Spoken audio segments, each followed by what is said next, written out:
नमस्कार दोस्तों, आपका स्वागत है हमारे YouTube चैनल पर। आज मैं आपको ITR 3 का रिवीजन बताऊंगी कि हम ITR 3 कैसे रिवाइज़ करेंगे। ये मेरे पास एक केस है जिसमें हमने जब उनका 18 असेसमेंट ईयर 18-19 का रिटर्न फाइल किया था, तब उनके 26 AS में TDS का क्रेडिट नहीं दिख रहा था।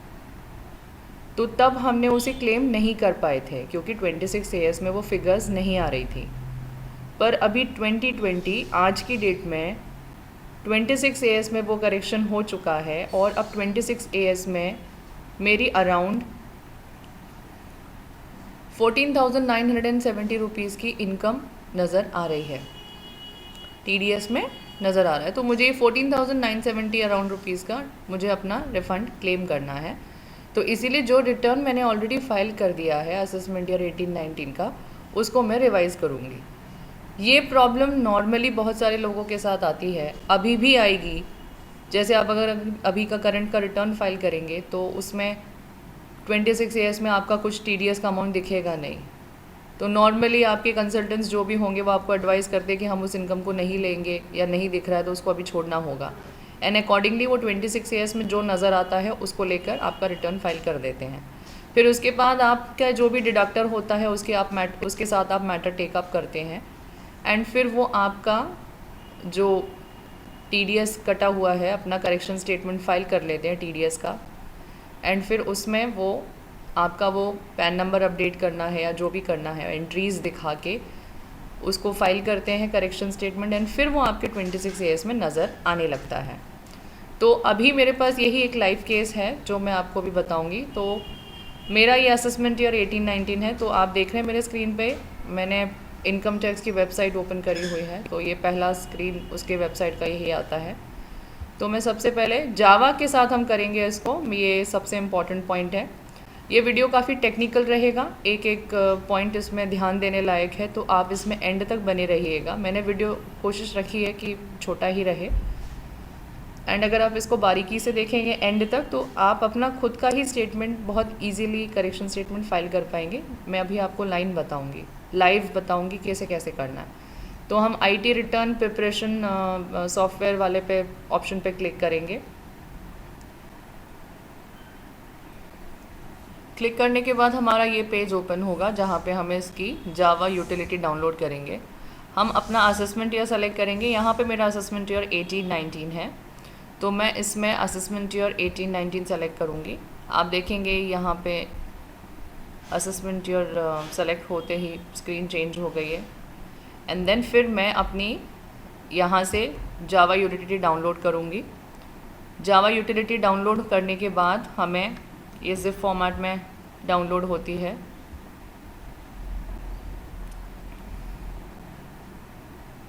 तो अब मैंने इसे डाउनलोड कर लिया है, इसे मैं ओपन करूँगी। इसकी एग्जीक्यूटेबल जार फाइल ओपन पहले मुझे विंडोज़ बैच फाइल ओपन करनी होगी।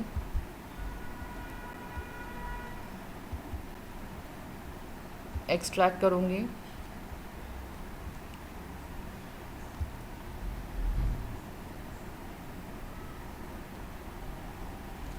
इसके बाद मैं इसकी एग्जीक्यूटेबल जार फाइल ओपन करूँगी। तो आप पीछे स्क्रीन पे देख रहे हैं हमारी ITR यूटिलिटी ओपन हो गई है। अब इस यूटिलिटी के ज़रिए मैं अपना करेक्शन स्टेटमेंट फाइल करूँगी, करेक्शन ITR। तो मैं अपनी XML इंपोर्ट कर लेती हूँ। आप जैसे कि देख रहे हैं स्क्रीन पे ये ITR 3 2018-19 असेसमेंट ईयर वाला यूटिलिटी हमारे पास ओपन हो गया है। अब मैं इसे ओपन करके इसमें मेरी फ़ाइल इंपोर्ट करूँगी, वो फ़ाइल जिसमें मुझे करेक्शन करना है। कभी भी कोई करेक्शन स्टेटमेंट फाइल करना होता है तो हमें उसकी ओरिजिनल फ़ाइल इंपोर्ट करनी होती है। एंड फिर हम उसी में अपने करेक्शन जो है उसे फाइल करेंगे। तो आप देख रहे हैं लोडिंग ITR आ रहा है, अभी ITR लोड हो जाएगा हमारा। ये हम जावा यूटिलिटी के साथ इसे कर रहे हैं इनकम टैक्स की वेबसाइट से ही, जैसे कि मैंने अभी आपको लाइव बताया हुआ है कि आपको कैसे डाउनलोड करना है, कैसे ओपन करना है। एंड अब हमने इसकी XML फाइल इंपोर्ट करी है। ये मैंने ऑलरेडी डाउनलोड कर ली थी इनकम टैक्स की वेबसाइट से। अगर आपको इसको डाउनलोड करने में कोई दिक्कत आए तो आप मुझे प्लीज़ ज़रूर बताइएगा। So now you have this message, you have successfully imported the data you saved, request you to review and recalculate. Okay. अब हम इसमें आप देखेंगे इंस्ट्रक्शंस का है section, then we have this home page. ये हमारा ऑलरेडी भरा हुआ था बिकॉज हम करेक्शन स्टेटमेंट फाइल कर रहे हैं।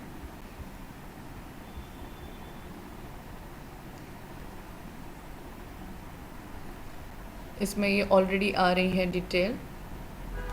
हमारा ये फाइलिंग टाइप रेक्टिफिकेशन ही है क्योंकि अभी 18-19 का रिटर्न तो फाइल करने देंगे नहीं, तो this is a smart form.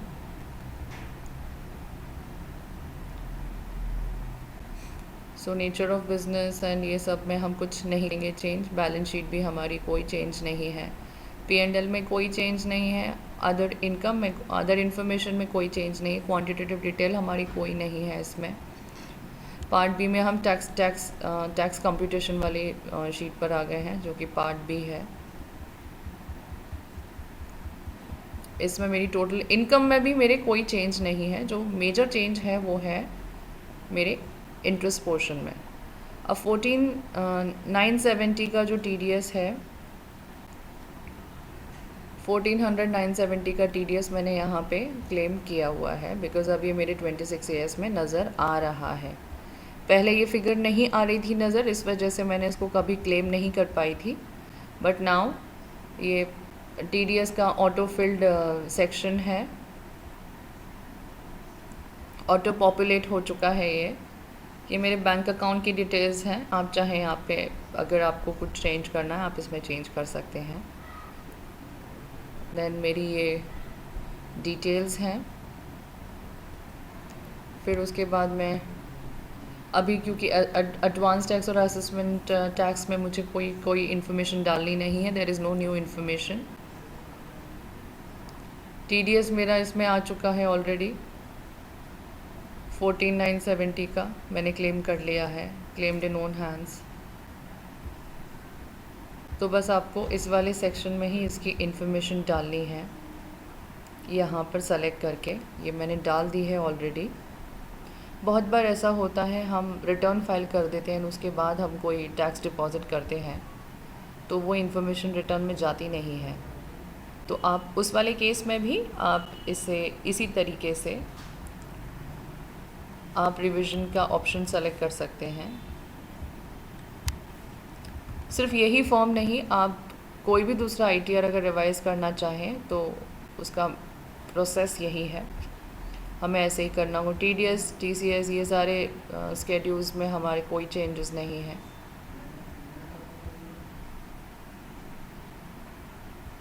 ये सारी डिटेल्स मेरी प्री फिल्ड है क्योंकि हमने जब ओरिजिनल स्टेटमेंट फ़ाइल किया था तब हमारी ये सारी इन्फॉर्मेशन इसमें जा चुकी है।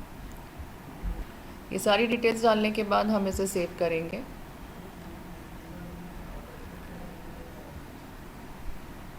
एरर्स इसमें आप देखेंगे ये 0 ऑफ 0 आ गई हैं। तो अब वो हमसे पाथ पूछ रहा है कि आपको ये जो नया ITR है ये आपको कहाँ सेव करना है। सो आपको सिर्फ उसे पाथ देना है एंड मैं इसे सेव कर लेती हूँ।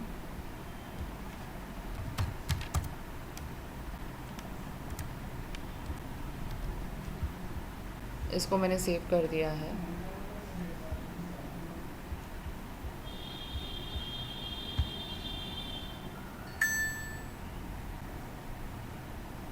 देखिए ITR XML सेव हो गई है सक्सेसफुली। अब इस XML को अपलोड करने के लिए हमें सिर्फ एक ही प्रोसेस बाकी रह गया है, वो ये है कि हमें इनकम टैक्स की वेबसाइट ई-फाइलिंग वाली वेबसाइट में जाके हमें अपने ID पासवर्ड्स के साथ इसे लॉगिन करना है और लॉगिन करने के बाद आपको इसे सबमिट करना है। सबमिट करने के बाद ही इमीडिएटली आपको उसका रिवाइज ITR का एक्नॉलेजमेंट मिल जाएगा एंड फिर वो इंडिकेशन है कि आपका जो रिटर्न है वो रिवाइज़ हो गया है एंड आपने जो अपना TDS है वो क्लेम कर लिया है।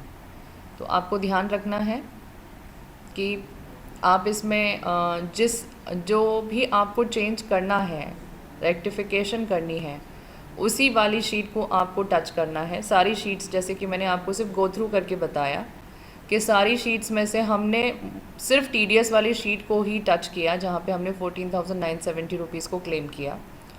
तो उसको क्लेम करके हमने और कोई इन्फॉर्मेशन चेंज नहीं करी है, क्योंकि स्मार्ट फॉर्म है इसीलिए इसमें ऑटोमेटिकली आ गया था इन्फॉर्मेशन के आपका ये रिवाइज रिटर्न है। एंड पुरानी एक्नॉलेजमेंट का भी इसमें ऑटो फिल था क्योंकि हमने XML इंपोर्ट करी थी।